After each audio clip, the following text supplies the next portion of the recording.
Oil markets jolted today after US President Donald Trump announced that Indian Prime Minister Narendra Modi had committed to halting India's purchases of Russian oil, a pivotal shift in a relationship long anchored by energy needs.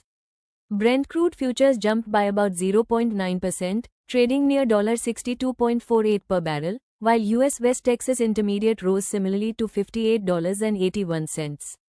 The market's reaction reflects the weight India carries as one of the largest importers of Russian oil, accounting for roughly one-third of its supply.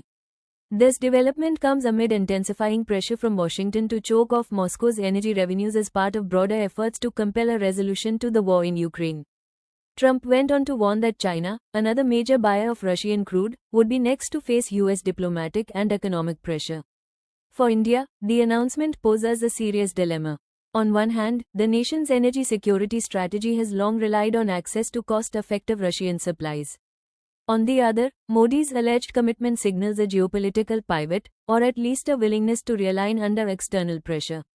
Analysts caution that even if the transition away from Russian oil is gradual, it could disrupt global supply chains and ripple into broader commodity markets.